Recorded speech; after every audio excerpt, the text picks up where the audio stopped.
As a responsible person with growing concerns for your privacy and personal liberty, you want to know where we're headed and what you can do about it. We ask the experts what you need to do to take prudent and responsible action to safeguard your family's wealth and well-being, and what basic first steps will help you to be aware and prepared. ReluctantPreppers.com. Welcome back, Reluctant Preppers. Tonight we have a distinguished returning guest, G Edward Griffin, author of The Creature from Jekyll Island. Another look at the foundation of the Federal Reserve is here with us again on Reluctant Preppers. G Edward Griffin, thank you for joining us here again on Reluctant Preppers. Well, thank you, Dunnigan. It's good to be here, and I appreciate the offer.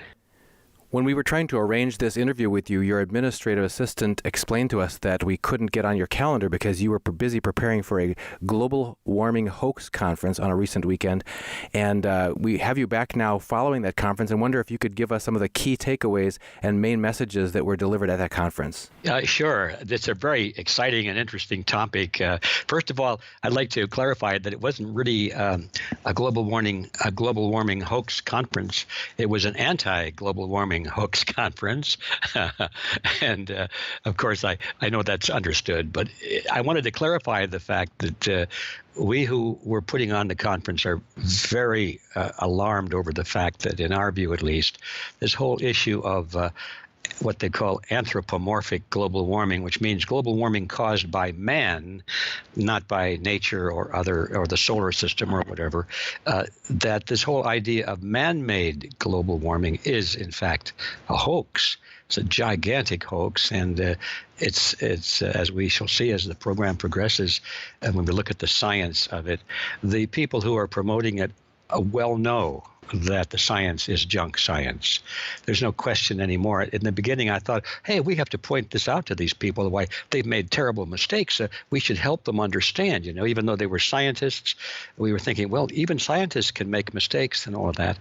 But the deeper we got into it, Dunnigan, is we found that the so-called scientists, they were scientists for hire, had prostituted their profession and were deliberately and consciously distorting the data to produce a political result, not a scientific finding. And this was very alarming to all of us, and we decided that since the hoax, or the myth, if you want to be a little more gentle, the deception was so rampant. You read it in the newspaper all the time.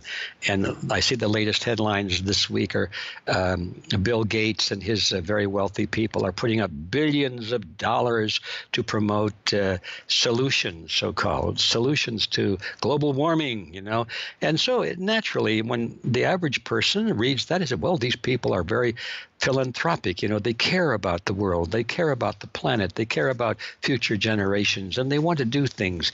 So all of this is overwhelming. And it's not so much the delivery of the false science, because that's pretty hard to do, because it is false. And the minute you get into the science, you begin to question it. So they try and stay away from the science and just talk about the heartwarming parts of it. Like we've got to preserve the planet. We've got to put an end to pollution, and we care about children, and all of these heartwarming things. As long as they're talking about that, who's going to object? We all want those things, and so we are inundated with this kind of information flowing over us every day, and it's really hard to break free from that and objectively face the scientific facts. And when you do that, you come to the horrible realization that this is a hoax, and that we are victims of a hoax, and that the motive behind all of this, and I'm going to cut right to the chase now, we can come back to the science in a moment, but the motive behind all of this has to be understood, because unless we know why these coin-operated scientists are distorting fact, and why the politicians are presenting this myth to us, is because they have an agenda. And the simple way of saying it, is follow the money. Everybody knows that phrase, but they don't want to do it when the people speaking are talking about the future generation and saving the planet and so forth. It's hard to believe that these people who talk so nicely would actually be motivated by profit or political power. And when you follow that rabbit hole, you go down to the bottom of it, that is exactly what you discover, that it is money. It is political power that motivates this gigantic hoax. Now, that's a very controversial thing. People don't want to hear that. It's certainly contrary to, I was going to say popular wisdom. I'm going to back off of that because more and more people are questioning this whole idea. When I first started realizing this and speaking against it, I would guess that 90% or more of the population firmly believed that global warming was the scientific fact, and they were all emotionally involved in it, like I had been prior to that. We had to do something about this. But now, the latest polls are showing that about half of the people, at least in the United States, and I think more than that in Europe and other parts of the world, so in general, I guess half of the population of the planet now has come to the awareness that, hey, this isn't really science at all. There are political and monetary incentives behind this hoax. So progress is being made, but still, a lot has to be done because right now the leaders in this global warming myth or hoax, whatever you want to call it, are in the process of drafting laws, both at the national level and at the international level through the UN, which is going to make it illegal for people like us, or me in particular, to even question global warming. We're going to be classified as Holocaust deniers. Now they're going to call us global warming deniers, and that we are threatening the future of the planet, and we are criminals, and we should be put in prison. This is how far it's gone, and they're trying to get over that last stage as quickly as possible so they can silence this discussion, so they can silence the information that we have promoted in this conference. So time is running out, even though the population is waking up to the reality. If they are successful in criminalizing the questioning of this myth, well, then the game is over, and we've had it.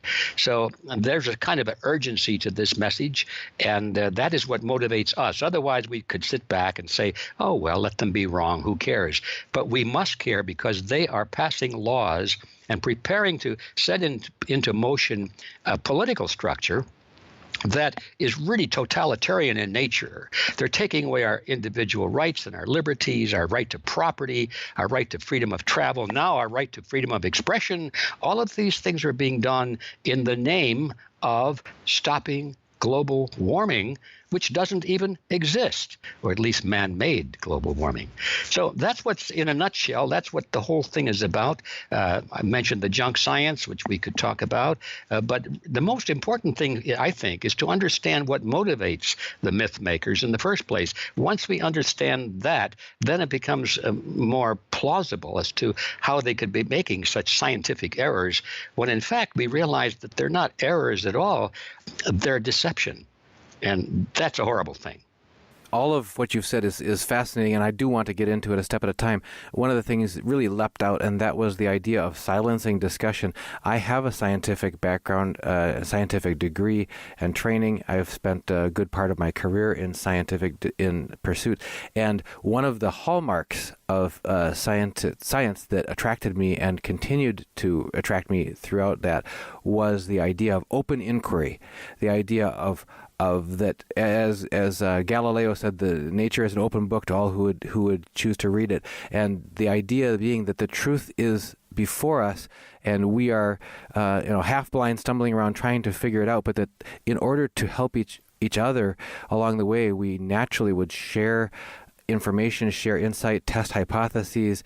That openness and freedom of discussion, debate, theories, testing and exploring is absolutely essential to the very nature of true science. So that seems so antithetical to science itself, to say that in the name of science we're going to shut down discussion.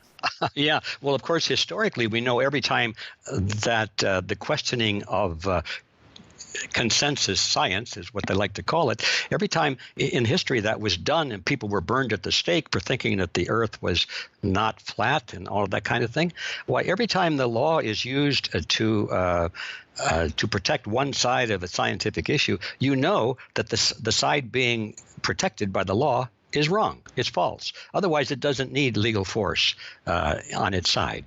Open truth and debate never needs to be defended because it's its own defense.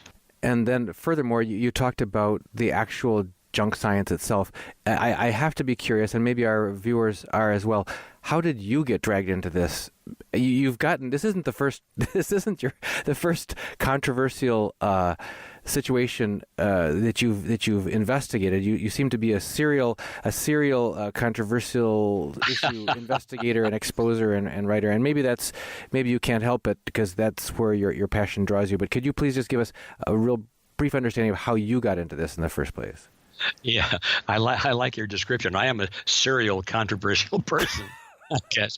And also, you hit it right on the nail when you asked me how I got dragged into this. The word "dragged" was right. It was right on because I never intend to get into these things. I always think to myself, I got enough controversy as it is. I'm just going to stick with what I've studied and know about. And of course, my strong points, if you want to call them that, are the banking, the Federal Reserve System, and I know a little bit about cancer research and therapy and alternative medicine and so forth. But I like to stick to the things that I've spent my life studying and learning, but every once in a while I rub up against something else, and as you say, I get dragged into it unintentionally.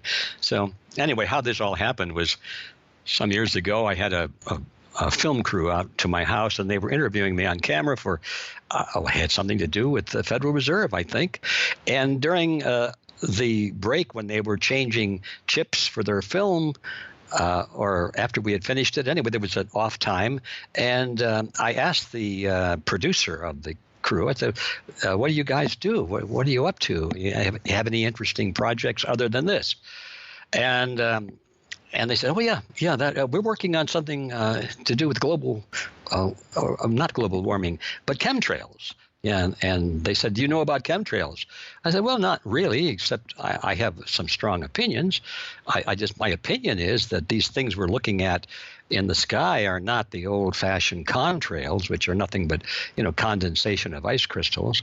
So I've looked at contrails a lot, and they usually, they trail about maybe a half a mile or maybe a mile behind the jets as you see them flying, and they dissipate.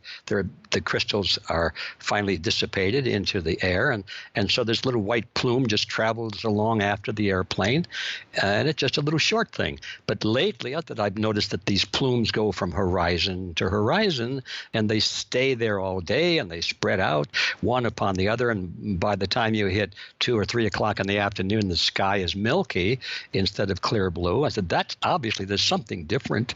I said, that is what I think I know. Well, they said, would you like to say that on camera? And being a fool, I said, sure, I'll say that on camera, as long as everyone understands it's just my opinion. I'm not a scientist, but it seems to me that there's a difference here.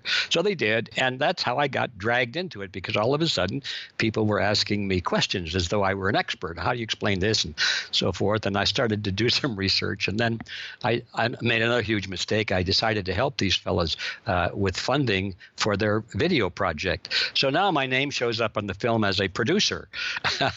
And so now I'm a world expert on chemtrails, supposedly. And so I had to bone up on it because I was being asked questions. Well, that's kind of, what happened with global warming. I've expressed my opinion that I don't like the science that I see. I see it as junk science being offered in defense of this whole thing. And I've made statements on the radio, like maybe right now.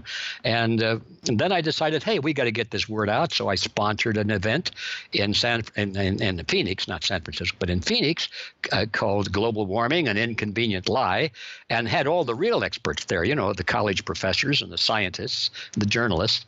But since my name was attached to the sponsorship, I'm the expert, supposedly. So, yeah, I get dragged into these things, and am a serial victim, I suppose, of controversy, especially when I think that the public is being lied to and when it makes a big difference to the future. I'm a sucker for those things. Well, goodness gracious, among our viewers, your approval rating across years and across the many conversations that we've had together is exceedingly high. You've got a great number of people who deeply appreciate that you bring the facilities that you do to bear against these things that the common person is pretty much feels beyond themselves and pretty much helpless other than to just accept whatever we're told. So could you lead us into a layman's explanation of what you see to be the main things that are wrong with the science around global warming? Well, that's really easy. The main thing is, the main thing. How do you determine the main thing? There are so many deceptions. But one of the main things is that we have to distinguish between global warming and pollution. Those are two basically different topics. You could argue that pollution had some effect on global warming, but you'd be hard-pressed to prove it. Nobody likes pollution. We all hate pollution, and we want to do everything we can to eliminate pollution. And therefore, one of the things the deceivers do is to throw pollution into the same basket as global warming, and they speak of the two things as synonymous. And you're not supposed to notice that trick. Basically, if you notice and dissect their books and their essays and their public statements, it goes something like this. Well, since global warming and pollution is a real problem, therefore, wait a minute, let's separate out all the garbage from global warming. It doesn't cause global warming. So that's the first trick that you have to be aware of. We hate pollution. We must do something about it. It is a problem, but that is not a case for global warming. There's no science to demonstrate that whatsoever. The next thing is that they say, well, global warming it's happening and it's getting hotter and hotter and hotter. Well, that is a half-truth. If I were marking somebody's paper on that in my class, I'd give them half credit. There was a period when this planet was warming in the last couple of decades, ever so slightly, a little bit, a tenth of 1 degree over 20 years or something like that, and just a little bit. And so projecting that into the future, the deceivers have said, look, if this goes on, and then they crafted a hockey stick graph, which we might come back to as pure fabrication of data. But even if you project it as a straight line without this hockey stick fabrication, why, you could say eventually the planet's going to be so hot we'll all burn up. Well, the fact of the matter is that if you look at the long chart going back thousands of years, and they do know the temperatures of thousands of years ago because it shows up in the geological record, it shows up in the fossil records. There are ways, I don't really understand it, but scientists all agree on both sides of this category. They all agree that there are ways of looking at the fossils and the sediments in the oceans and things like that, and they can pretty well tell what the temperatures were over thousands of years in the past. And when you look at the long picture, you find out that this little bit of global warming we've had in the last couple of decades is peanuts compared to the long record.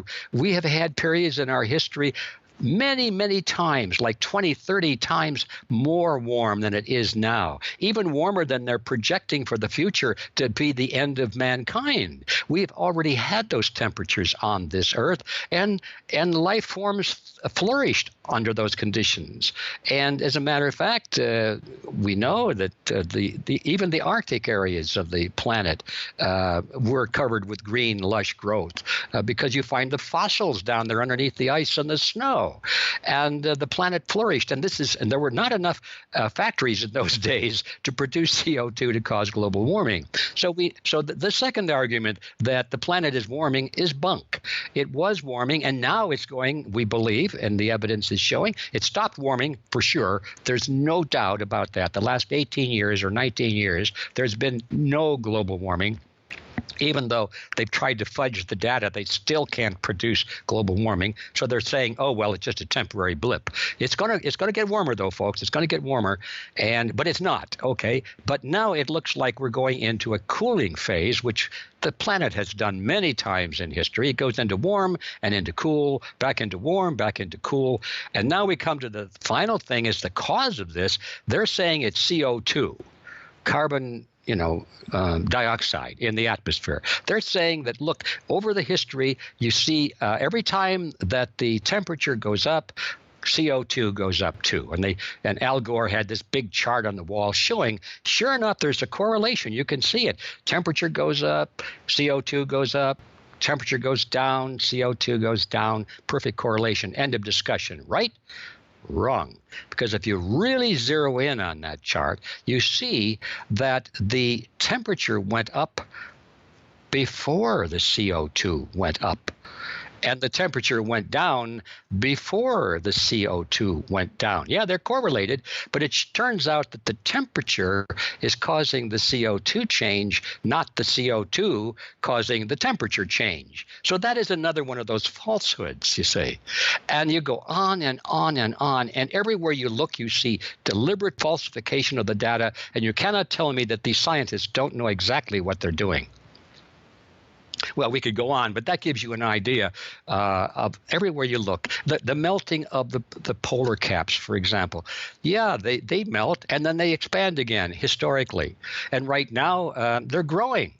Now, yeah, sure, the Arctic may be losing some ice along one of the edges of the ice field, and so they go in and take pictures of that part of the continent, or the ice flows rather. Oh my golly, look at these glaciers! They're falling into the ocean, and they take dramatic pictures of them and say, oh yeah, the ice is melting, the oceans are rising, and then what they don't do is show you what's happening in the Antarctic.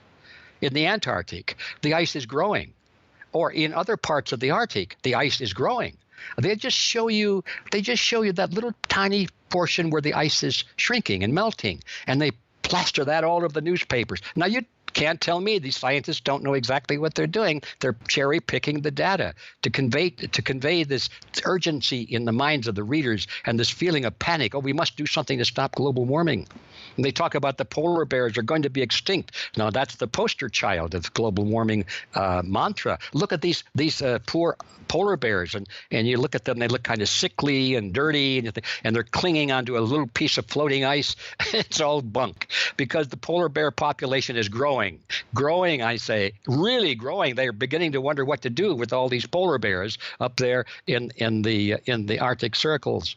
So everywhere you look, as they say, you find false information, and it's time, we think, that the public knows it. This you remind me when you talked about the false urgency that's being touted is the old quote of "never let a crisis go to waste." But here it sounds like there's a manufactured crisis. So, yes, but again, not letting a crisis go to waste implies that there is some ulterior objective than just actually solving a problem. So could we turn your attention to? You mentioned in the beginning there's a darker side to this, what seems altruistic on the surface of let's do what's right by Mother Earth, that sort of thing, but Mother Nature. But if that's not, in fact, what's driving this crisis promotion, then can you turn to what are the real, verifiable and demonstrable progressions? If you just, as you say, watch the money and watch the power, how does this play out? How does adopting a public mindset and perception of accepting the myth of global warming, how does that play out in terms of money shift and power shift? Well, it's the famous ploy of using fear to generate public acceptance of certain governmental policies that otherwise would be rejected. When people feel secure and they're happy with their existence, they are very jealous of their freedoms and their liberties and their privacy. But if you can convince them that their very survival is threatened by planetary environmental destruction or terrorism or crime or drugs or pornography or whatever great threat can be presented to frighten people into questioning their security, then they're willing to give up their freedoms and their security, in other political security, I should say, and their privacy and whatever else, just to be protected in their mind against this terrible threat. Now, it's as simple as that. Machiavelli wrote about that years ago in his book, The Prince. He was giving advice to the prince. He said, look, if you want people to be content with your harsh rule, get involved in a war. As long as they're worried about an enemy in a war, an enemy possibly coming in and taking over and killing them and putting them into slavery, they will accept any insult that you want to give to them because you are their leader and you are now defending them against this terrible threat. Now, Machiavelli wrote about that, and I'm sure it was well known before Machiavelli wrote about it, too. It's just one of the things that political leaders know and they can observe. And so that's basically the game, is to frighten everybody so that their freedoms and their financial security, their privacy, none of these things make any difference, because otherwise we're all going to die, or we're all going to, the planet's going to be destroyed, and they frighten us to death. Some people have called that fear porn, and I think it's a good name for it. Look, what's happening. All of the proponents of this global warming hoax, you'll find that they either are politicians or they work for institutions that are funded by governments. Almost without exception. I can't think of any exception. There probably are, but certainly the overwhelming majority of the information about this global warming hoax is coming from people with a political agenda. Now, that political agenda is power and money. And we hear a lot about the carbon tax, right? Well, think about that. The carbon tax. They're even preparing to replace our monetary system with a carbon-based currency, so that it's bad enough to have pieces of paper that aren't worth anything, but just think of digits in a computer that are backed by your carbon footprint. So the amount of money you have to spend depends on how much you follow the rules and don't use up electricity, or don't travel, which would burn gasoline, or don't do anything which would take energy, because you want to be a good citizen of the world, you see. And so the more you comply with the rules that the politicians hand down, why, the better off you'll be. But meanwhile, everybody is crushed with the carbon tax so that the politicians can continue to enjoy their lives. Very well, thank you. That's really what it's all about. It's money and power, and it's all being sold to the people of the world as necessary. Yes, very uncomfortable, very undesirable, but necessary in order to save the planet. That, in a nutshell, is the game that they're playing. We've often had a precious metals and financial markets analyst by the name of Rob Kirby on our show, talking about the epic battle between globalists and sovereign states, and talking about the principle of subsidiarity, where natural law would dictate that decisions should rightly be made in order to give people the most autonomy, the most freedom at the lowest level, most local level, so that people can control their own destiny, control their own lives. And how that's the opposite of that if you look in, say, communist bloc countries and that sort of thing. We have command economies and people being, basically groomed up into what career they should take from when the day they're born, and having no choice in the matter, that sort of thing. So what does global warming have to do with globalism versus the sovereignty and the freedom of free people? Well, the global warming issue is the motivator of all of that. It is the thing, the scare, the terror, you might say, in the minds of people that conditions them to meekly accept any solution that is offered by their political leaders. Now, what is the solution? It all emulates from the United Nations. It just goes back quite a while now. There was a series of conferences. I won't go into all of that, but anyone who's interested in it will find the whole history in our video series that we're soon going to release, which is basically a record of what transpired at this conference in Phoenix. But it goes back to what they call a Rio conference, and then there were other conferences all sponsored by the UN, at which they formulated a plan to completely collectivize the world. It was a formula. It was a blueprint, and they called it Agenda 21. Agenda 21 meant this is what the United Nations wanted to see all of the countries of the world adopt in the 21st century. Now, they called the Agenda 21 as being motivated by environmentalism.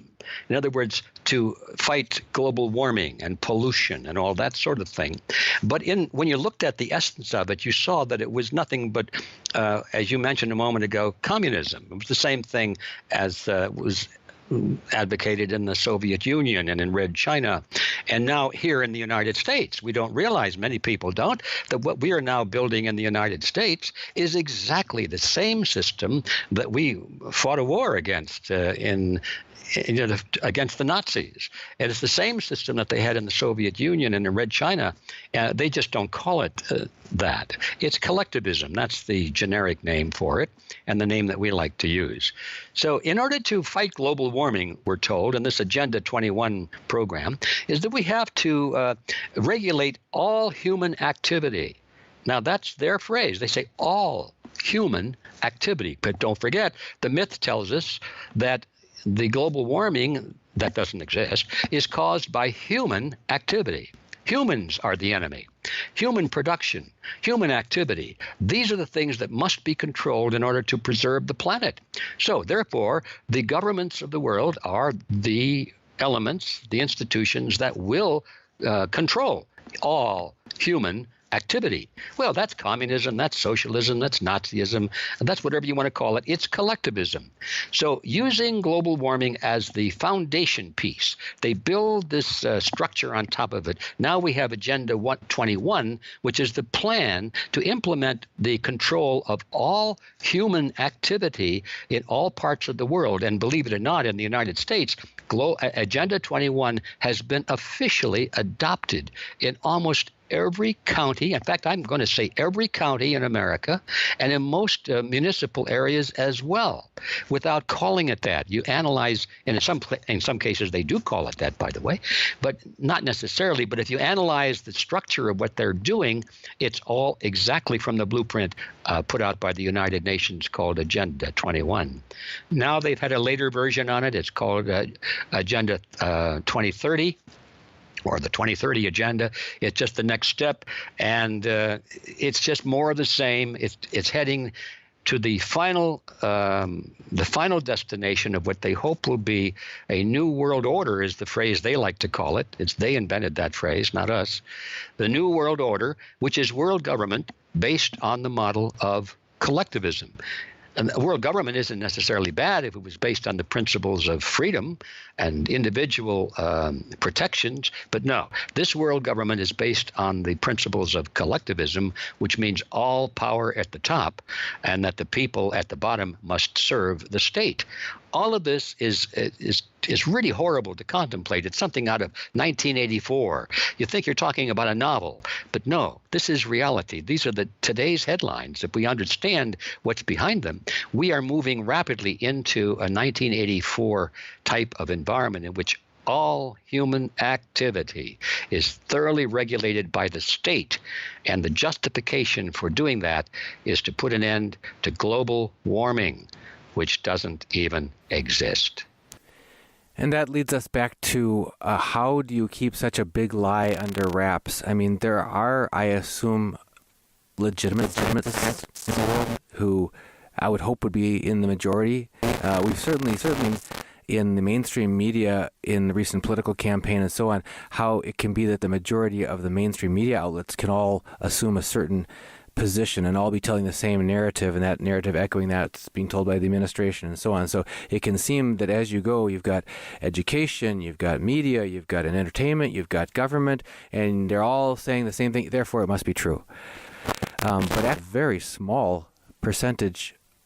This is a very small piece of the pie, a very concentrated communication power elite. So, do you believe it's the case that the majority of scientists actually know the truth, or are they all most being hoodwinked by the education, the training, and everything else that they're being told? Well, my experience on that is, of course, not conclusive, but I've had a lot of exposure to scientists across the board on this issue. And my impression is that most scientists by far are aware that this is not good science. But the ones that work for government-funded institutions, even though they know it, are afraid to speak up because they know they'll lose their jobs. In fact, I won't mention the name, but one of the presenters at our conference, as a matter of fact, one of the strongest voices against this junk science, tells us that he is under tremendous pressure by the institution for which he works to shut up on this because they're afraid of losing federal funding. And if he doesn't close down his criticism of the global warming hoax, he thinks he's going to get fired. So, yeah, even the ones that are in the monster, so to speak, part of the in the belly of the beast, are having trouble because they're being told to keep quiet. And when they do speak up, they get kicked out, and then the media says, "Oh, this guy is a quack," and he got kicked out because of I don't know. They make up something, make him sound like he's a bad guy.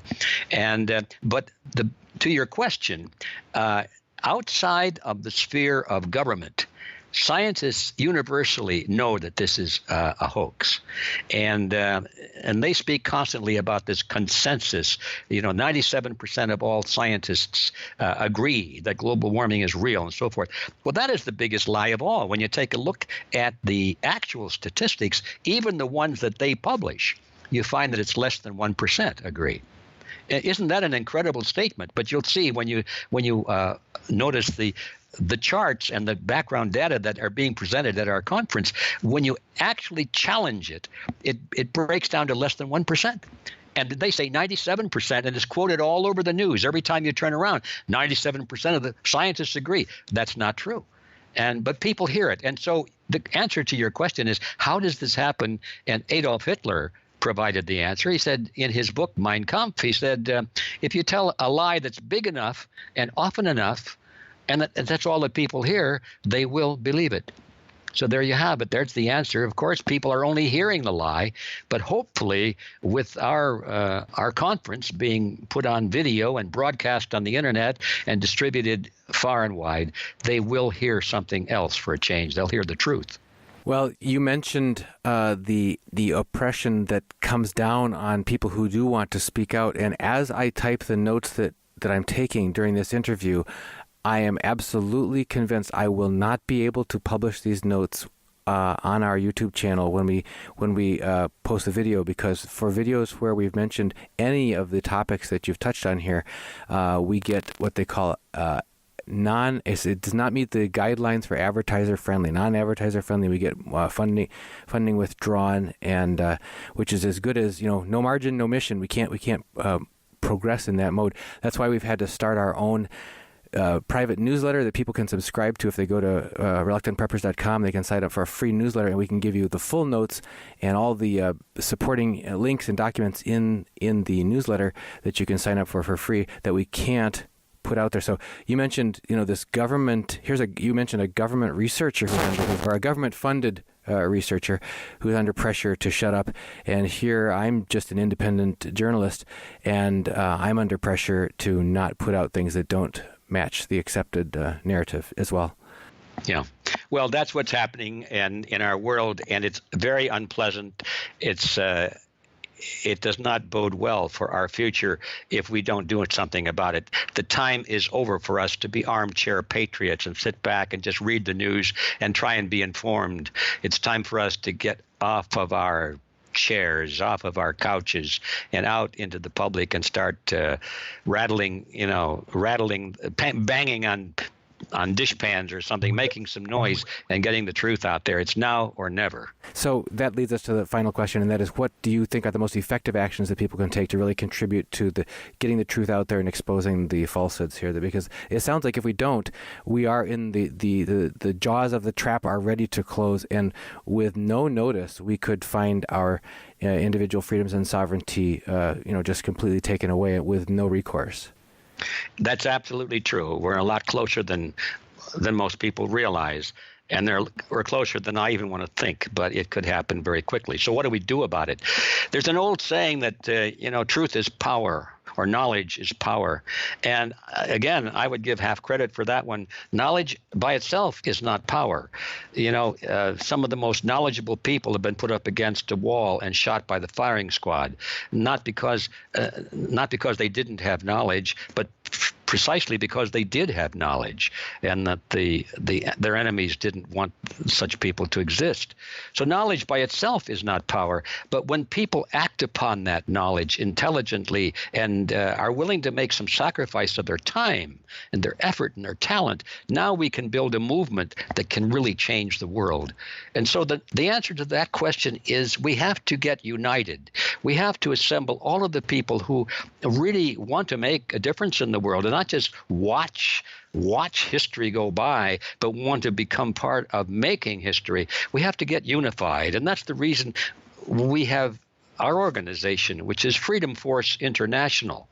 So I'm not going to talk much about that, but those who want to really become part of a movement and make things change, please come to our website. It's freedomforceinternational.org. freedomforceinternational.org, and read all about it, as they used to say. Because we have the plan. I know we do. It's already beginning to work. All we need now is more people involved in the effort. It can be done. Well, G Edward Griffin, you never cease to amaze us with the breadth of knowledge and depth of purpose that you stir us to. So, thank you extremely, for joining us here, for opening this discussion with us. I think we left several smoking or chemtrail guns along the way that we're going to need to get circled back and get more details on. But thank you very much for addressing this topic of the global warming hoax and giving people a clue of where they can find out more and actually take up a stand for liberty, for freedom, and for the truth. Thank you so much for joining us here on Reluctant Preppers. All right. Thanks for inviting me.